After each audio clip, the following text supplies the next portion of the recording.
Hey, you guys.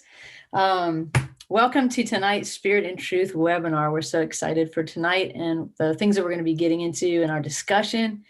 If you are joining us inside the webinar, I just want to say hi to you guys. We're super excited that you've joined us tonight. There's going to be more people signing in as we get going. If you're on Facebook right now, if you're catching us on Facebook Live, welcome. We're excited that you found us, and we hope that you'll park it here for a little while tonight. We're going to be live with our special guest, Josh Baldwin. We'll actually be right here on Facebook Live for probably about 30 minutes. And then after that, we will disappear from Facebook and spend the rest of our time with those who took us up on our free backstage pass. They're with us inside the webinar tonight, and they'll have an opportunity just to ask Josh questions. So actually, if you would like, you can still join us for that for this webinar. We'll drop the link in the comments. So if you want to jump into the webinar, you are welcome to do so. So we'll drop that link. You can be looking for it. Otherwise, hey, share this to your Facebook page. We'd love for you to share. Drop us a comment. Let us know where you're watching from tonight. And we're going to have a really good conversation with Josh. Josh has actually been our guest several times over the years on these Spirit of Truth webinars. He actually was a part of one of our online courses that we released recently called, what was it called? Worship Leader Essentials, Volume 2. And that was an awesome course, and it is available on our website. So let's see, what else I need to tell you? So we do Spirit and Truth webinars pretty much every month, and we've been doing this. This is our third year. So we've got quite like a library on our YouTube page. So I'd encourage you to go check that out. It's Access Worship International. You can go to our YouTube page. Be sure and subscribe. We're going to continue to, to make really good content available. We did, our Spirit and Truth webinar last month was with Amber Brooks. Josh, you know Amber. I do know Amber. Yeah, she joined us last month, and before that we had Rick Pino. So we've got some great stuff for you to check out. So hop over to our YouTube page. We'll post some links to some of those webinars as well if you're interested in checking those out. Let's see, what else? Yeah, so Access Worship International. This is a big part of what I get to do in this season of my life, is to work with this. It's a nonprofit ministry, and we actually try to make a lot of free content available, like these webinars. We also have been developing a library of online courses, and we did a school this summer called The Wholehearted Worshiper. It was amazing. We do worship nights here in our city called Burning Heart. So yeah, we're a nonprofit ministry. You can donate if you like. You can go to our website, accessworshipinternational.com. There's a donate button there if you'd like to donate. Of course, we'd appreciate that. But otherwise, just enjoy the content tonight. We hope you'll stick around and listen and leave your comments. And so for you guys who are inside the webinar, some of you have been with us before, and you kind of know how this goes, but there's a Q&A feature inside here that we'll take advantage of later. But for now, if you want to use the chat, you can say hi. And Nicole's in there. She's helping to facilitate our chat tonight. So be sure and interact with us. We're going to have a great night. Okay, so I think I got all that out of the way. Josh, thanks for being with us tonight. Hey, it's all good to be here. It's great. Always great to have you. You guys, I think most of you know who Josh is, but if you're not familiar with him, he's I've known Josh for a long time. So he's first and foremost a dear friend and like a brother to me. We went through a lot of good things and interesting things together. And so I'm so excited for like just how God is using Josh and Sheila and what's happening in their lives. And I always look forward to catching up with Josh. But he is a songwriter and worship leader who joined the Bethel Music Collective back in 2014. I'm reading your bio. I know. I love it. I was like, let's see how up to date it is. I know. Well, it is. I saw that it had been up. It had been updated. So it says he began his journey in North Carolina, where he You was know a worship that? pastor. Yeah, good old Carolina boy. He was a worship pastor for 10 years before joining the collective and is now a resident of Franklin, Tennessee with his family. Josh loves writing corporate worship songs for the global church, and his music is an expression of who God has been for him in every season. Well said. Wow, that was well said. Thank you. Yeah. Let's see. Okay. So I just want to check something really quick. All right, awesome. So Josh, why don't you just to start us off tonight, Okay. kind of catch us up on what's going on, because you recently moved to Franklin, the Nashville area. I know there's a lot of cool things happening. So what's been going on? Wow, it's been a busy, fun last 7-8 months of our lives. It's been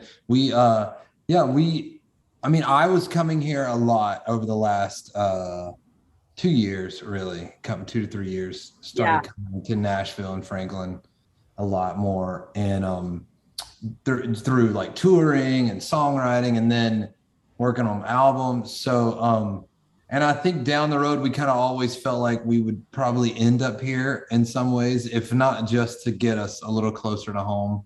And but we loved being in Reading so much, and loved being there at Bethel Church and all of our friends. So it was always like this tension of, I think one day we'll be there, but why would we ever leave this amazing community that we love and have here in Reading? And and then I'm trying not to make it a long story, but it's we over the last year, and especially in 2020, I was here a lot working on my last album, and I just had all kinds of things happen to like these little signs that so here's a great thing. And I think I love this story because I feel like so many times we make things, I feel like growing up in a prophetic kind of world that I feel like I did, and you probably did too, or at least in the last 20 years of our lives. Yeah. I like sometimes things can get so spiritual, and it's like, oh, that's the Lord, so much that way that,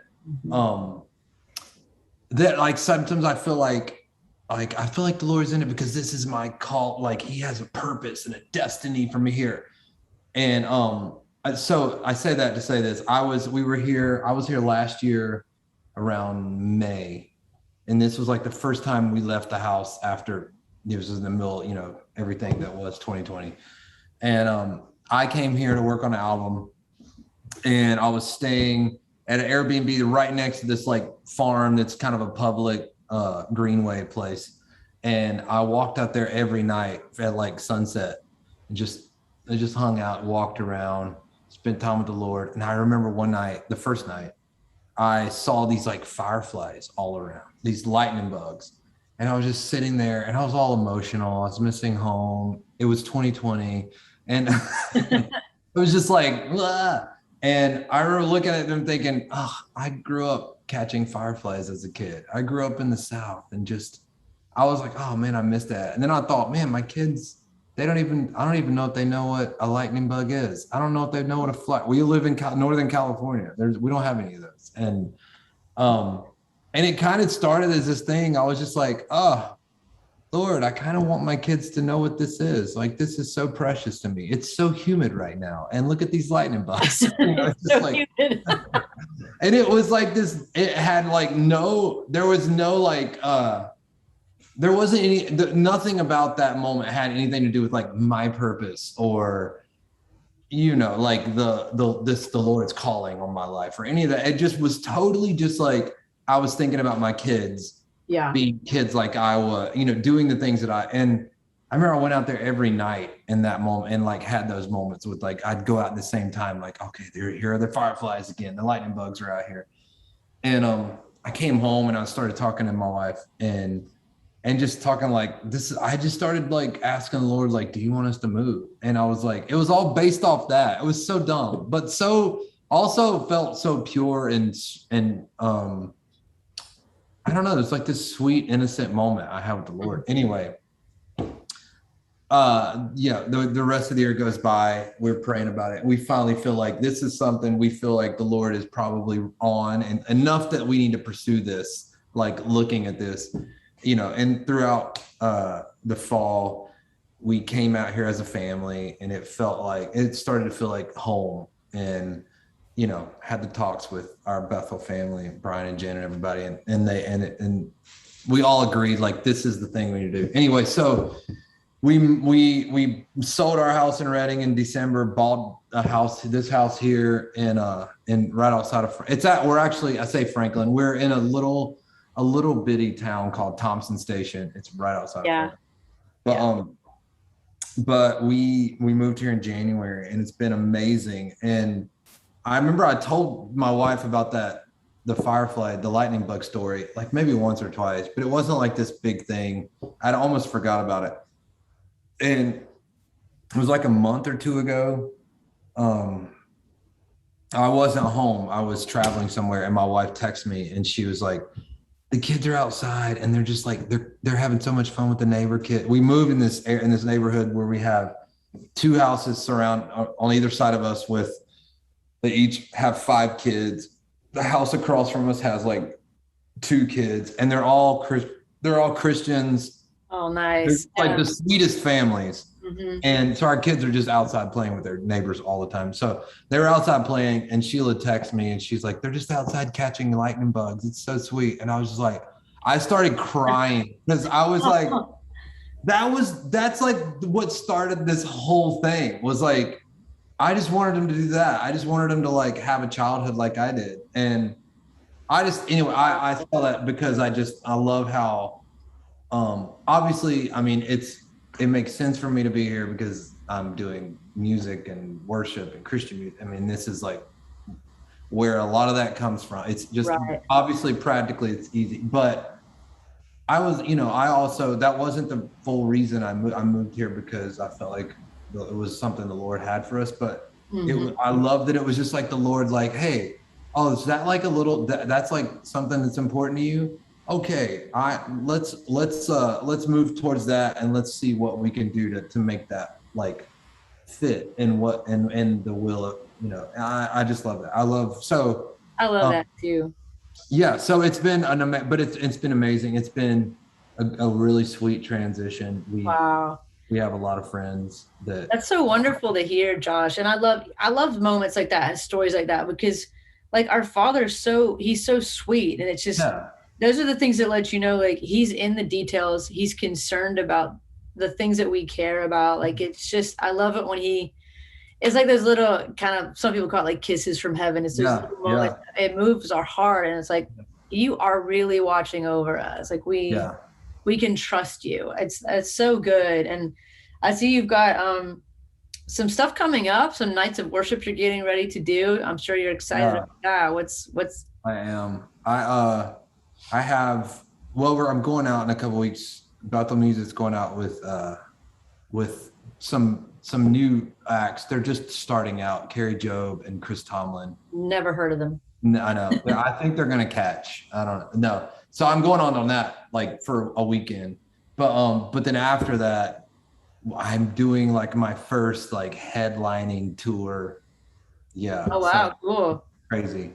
And we're doing nights of worship, and it's with my buddy David Leonard, who was formerly All Sons and Daughters.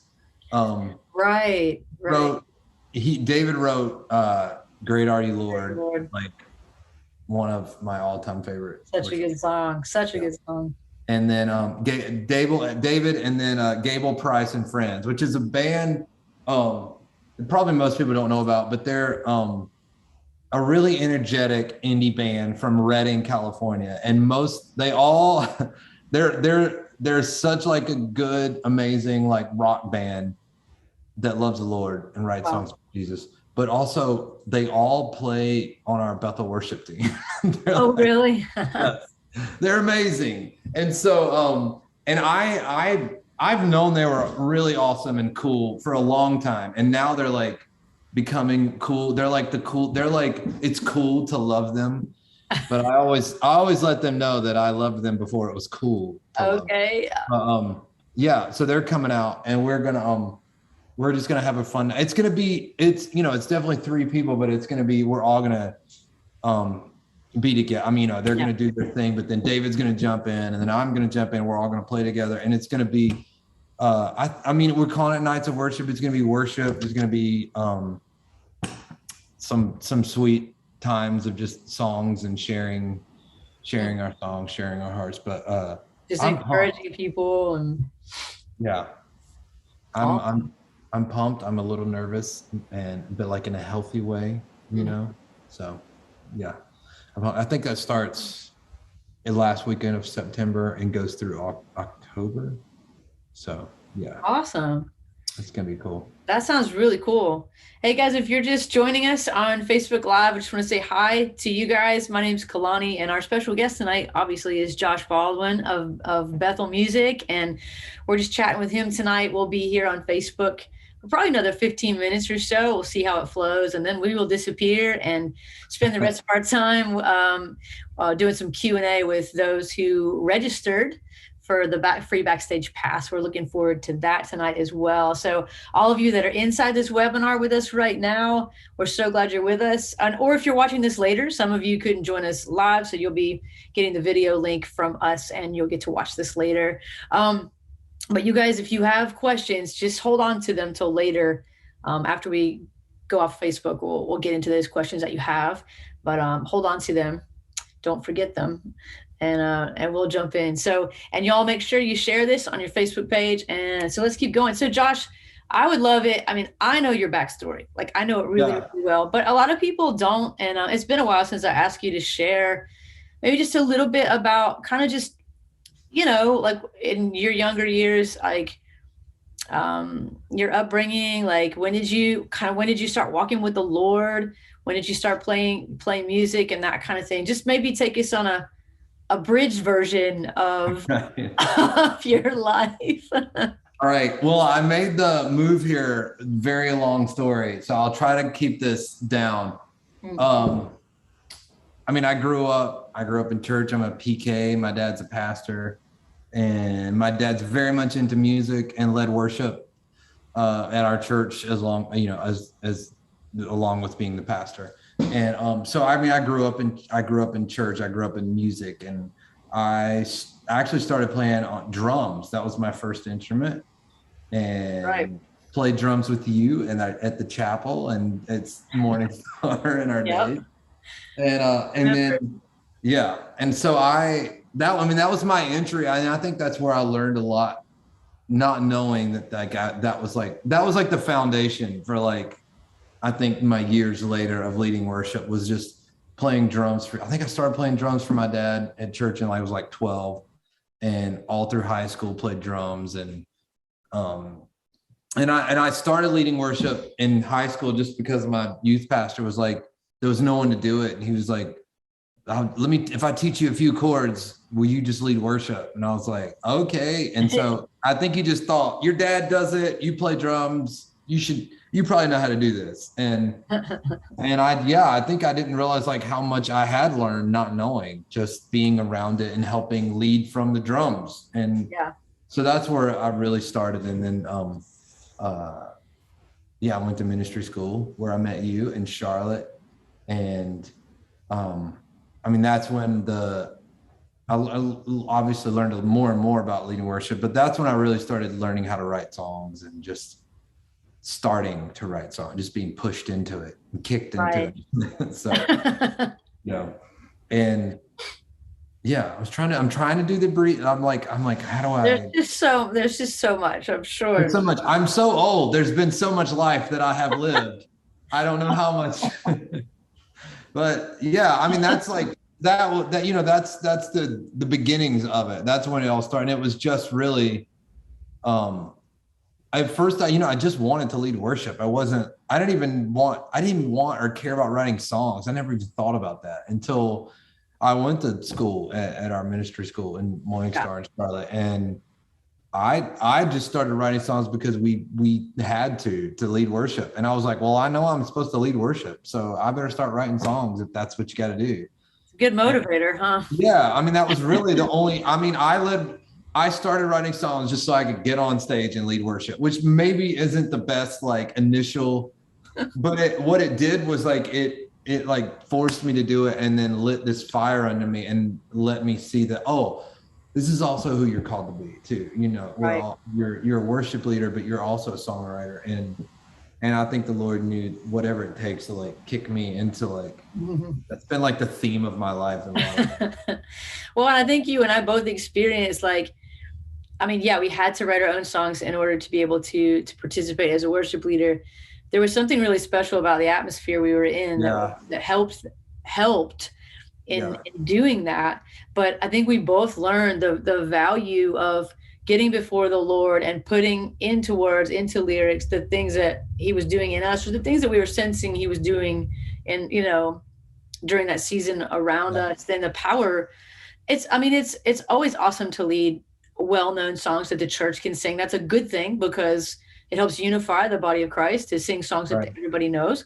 But there's also so much power in writing, singing your song, the song that the Lord releases through you. There's a certain, I think, unique, maybe authority is a good word that gets released from that place. So I think it's awesome that was kind of what kickstarted you onto a path where you've really developed and you've become a very fantastic songwriter, which thank you.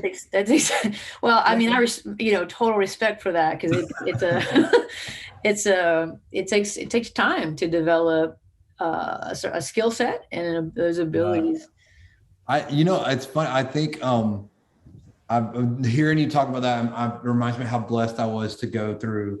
I mean, our time there in Charlotte, where we were in this atmosphere that was just like very easy to like, okay, we're going after the creative, we're going after like songs from the Lord, you know, and just like they pushed you into it, and then once you got into it, it was like, oh, like I can do this. This confidence came, and there was that part, and then I feel like from there, my time from there and there in Charlotte, I was there until 2014. And then we moved up. We went to Bethel and Reading, and it went into this other level of writing and creating, where it was like, okay, now you bring in people and like co-writing, and it was just this another like I don't know. I mean, I guess open heaven would be like the tradition, like the way I would describe it. And just like I just think when I think about Morning Star and my Charlotte days. And it was like this, it felt so special to be there at the time that we were, and I was. And then going to Bethel was like the Lord put me in this other place. Okay, I'm going to take you to this. Yeah. And you're going to learn how to do this, you know, and then I feel just that talking about moving. Now I'm here in Nashville, and there's been another level of that's happened since I've come here. I'm right even more now than I ever have. And so, yeah, I just feel very blessed, and I this might even be the first time I'm thinking of all that. Just like that, wow, like these seasons of the Lord just taking me. That it feels really special and just So. It is good to remember, you know, remembering those places in our lives and the way the Lord. And this goes for everybody, just remembering his faithfulness and how like sometimes we're in a moment or we're in a season and we don't see the big picture of what God is actually forming and doing. We don't see it until later. And we look back and go, oh, like what was happening there was so preparatory, was so critical for what I needed, what was coming next. Yeah. That's just phenomenal to see the story unfold, right? You know, with God, and how if we walk in obedience and trust him and partner with him, he's so faithful to equip us and, you know, take us through the journey. It's just it's a beautiful story. And for anybody who's watching that doesn't know, I know some people haven't heard of Morning Star. We're talking about Morning Star a lot. And That's a ministry it's based in the Charlotte area of North Carolina.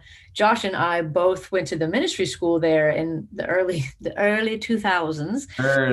And so we got to be under people like Don Potter and Leonard Jones and Susie Uriah, and Ray Hughes was there at the time. He was around.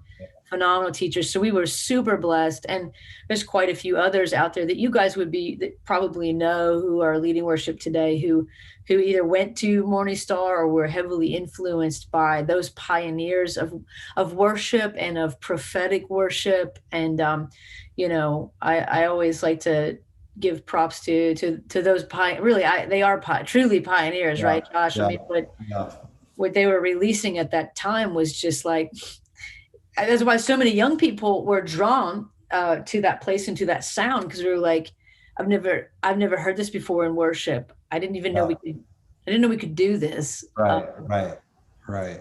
Things were shifting and changing. So thanks for sharing some of your story. It's always just cool to hear your journey. And we're both pastors' kids, so it's like a lot of us cut our teeth in that same kind of like, hey, 3 chords now. I need you to lead worship in children's church. Or like whatever. Right. You're a part of the team now. Welcome. Yeah. Okay. I don't know. And saying those little yeses and stepping out even when it was scary when we were young, like, it's what paved the way, No, totally. I feel like my life is full of just saying yes to things. And okay. Yeah. And then look what it turns into. Wow. Yeah. So amazing. Cool. Well, this is what I want to do. We have a few minutes left before we're gonna go away from Facebook Live. But so I want you to share a story about a song that you wrote, and we'll start the story here, and then we'll get into some of the good details about it, just with our folks inside the webinar. So for you guys watching on Facebook Live, I'll put it out there one more time. I think the link is somewhere in the comments. I'm not looking at it right now, but there's a link that you can click on to get inside this webinar. It's our Backstage Pass link. If you want to stay with us after we jump off of Facebook Live, now's your last chance to do that. So feel free to do it. It would be fun to have you join us. So I asked Josh before we went live if he would share share the story of a song he wrote called Evidence. Many of you have heard the song. It's such a good song, and there's a great story behind it. But I'm going to have Josh share a little bit about that, and then share more about that. That I think will be helpful because it ties into kind of dealing with or waging war against fear and anxiety. And there's so many people right now who that's really an area that they're struggling with. Anxiety. And I feel like we need all the like words of encouragement and testimonies and things that help build our faith and help us shift our focus where it needs to be, and so the song Evidence, I know has touched a lot of people's lives. The chorus, I don't want to sing it, but no, sing it. I want to hear you sing it. I see the evidence of your goodness all over my life. All over my life. I think it's a better gospel song than it is a Josh Baldwin song. Oh man, who was it that covered it? Was it Israel did it? Yeah, Israel covered it. That was so cool. I was like, oh wow, this is the best version of this song ever. You're like, yeah, this is how it's supposed to go. Yeah, that's how I was like, okay, I'm never singing this one again. No. Yeah. So okay. Yeah. Give us a little bit about the process there. So it started out. I was writing with a really good buddy of mine named Ethan Hulse. We wrote "Stand in Your Love" together, and so we had a good track record. I was like, okay, I like this guy. We've written a lot of songs together, and he came out to see me in Reading, stayed for the week with us, and he got up one morning. We were writing, and he had the initial idea to go after this thing, talking about the evidence of seeing the evidence of the Lord's goodness in life. And I think it was what I love. When we were working towards this and writing this, and I was just singing through that chorus, and I see the evidence of your good. We had the chorus first. That's all we had for a long time. And I remember I had nothing else. And we even went on a Bethel music tour one time, and I was singing King of My Heart with someone on tour. And at the end of that, when we're singing, you are good, good. And I just started singing.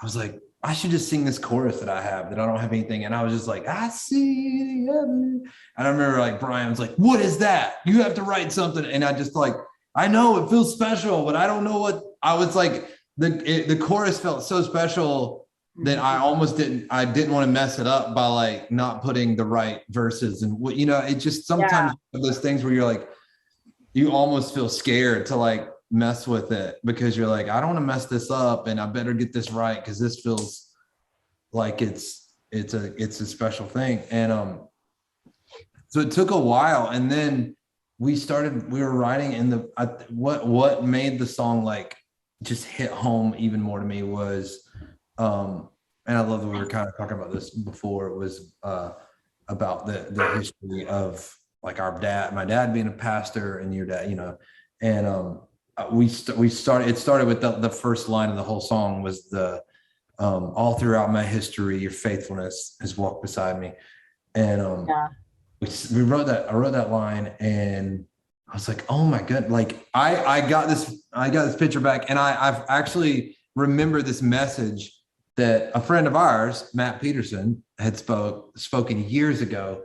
And the whole message was he had gone into basically the message was him talking about his family line, like prior to him. I remember that message so strong. Yes. And it was and he was like, I remember the whole message. You're like, what is he? He's just like talking about how this grandfather was in this war or whatever, and he barely made it out alive. And then, I can't remember the details, but he's basically just talking about how each person in his family, great-great-grandparents, great-grandparents, grandparents, and his parents, like how like things happen to even align them up with their wife or husband, how the Lord, put his hand in their life and saved them from, and just all that happened to even just make it possible for Matt to even just be here. Yeah. Yeah. And then much less for them to be following the Lord, or something happened to where now and I was like, that one line, all throughout my history, your faithfulness, I thought, oh, that's not just me. That's my dad. That's my grandfather. And like, I kept thinking about that message. And then I was like, that's what the evidence of his goodness is all over my life. It's not just me, because it's not hard. It's not hard for me to look at my kids and just see how good the Lord is. It's not hard for me to look at my amazing wife and think how blessed I am, and my friends, and just where I am. We can forget about, obviously it's easy to forget things, and you need to remind yourself like, okay, look what the Lord's done for me. Mm-hmm. But I've been blessed, and it's not hard for me to look at that and then say, oh, you're so good, Lord. But then I thought, wow, I don't think I've realized like what the Lord did generations before me to even make it possible for me to even be here, like right now. Right. My grandfather was an alcoholic. Like he was like a pretty bad alcoholic. And just the fact that my dad even like came to know the Lord and turned his life, and then my grandfather ended up becoming, but like, just, I was thinking that, I was like, wow, like how many alcoholic parents, like their kids just like go off the deep end, and what could have happened to me. So that's where all that started. And then the rest of the song just came from that. And just I think about the second chorus that helped me remember when I'm weak. And that was just it was basically that. It was basically just remembering like, okay, look how faithful you have been throughout the history of Yeah. My life, my wife's life, Sheila's parents, her family, thinking about the history of her family. Look how faithful you've been. It's like, oh, okay. And now I see the evidence of who you are presently in my life. Yeah. And so I'm gonna rest in the promise. I see the promises that you've spoken over me for years. They're coming into fulfillment. And so I mean that's like it's not like a long song story, but I think that was like the main part of that song that grabbed me and made it feel really special to me. And the cool thing is I remember playing for my dad for the first time and not told him any of that. Yeah. And just talking to him about that and or playing the song for him and him come back and he was like, that's my favorite song you've ever written. Like that's it. And he's like just telling me why. And it was like reasons that lined up. And I was like, well, this is why I like this is why, you know, and you know, and it all culminates in the bridge, obviously the seeing the cross and all that Jesus did for us and how I think my favorite line in it is the evidence is endless because it is you know, it's so fun in life. It gets so easy to, I know for me it's easy for me to get to complain, to get discouraged, to get full of doubt, fear, anxiety, all of that. It's very easy for that to creep in. And sometimes it's just as simple as pulling yourself out of that can be just as simple as just like getting along with the Lord and reminding yourself of who he is. Like get in the word, but also look down, like get paper out and write down all the things that he's done for you. Yeah, come on. In the last week, in the last month, in the last year. Look at your parents, look at your family. Even if your family aren't believers, like that's a great way of like, look, I'm still believing for my family to come to know the Lord, but also through all that, I found the Lord found me, and look what he's done in my life. And so it's endless. It really is the way that finding the goodness of the Lord is not hard when you just set your eyes on him and look for him. Yeah, that's so good. It reminds me when I like hearing Ray Hughes talk about songs of remembrance. And that's, you know, that this song, you could say this song is that a song of remembrance. And even like, you know, the Israelites, they would set up memorial stones of remembrance, which it was about a moment where God delivered them or something that happened, but it was also to speak to future generations because, you know, scripturally we'd see in one generation, they would forget God. They would turn from God because it's so important that we are speaking and declaring the faithfulness, the story, our history, passing that along to the next generation so they know. Awesome. All right, pause on that because I want to get into the rest of the story. We're going to say goodnight to our Facebook Live friends tonight. Guys, thanks for joining us. And we hope to see you next time. Bless you. If you're in the webinar, stick with us. We're going to get to your questions right now.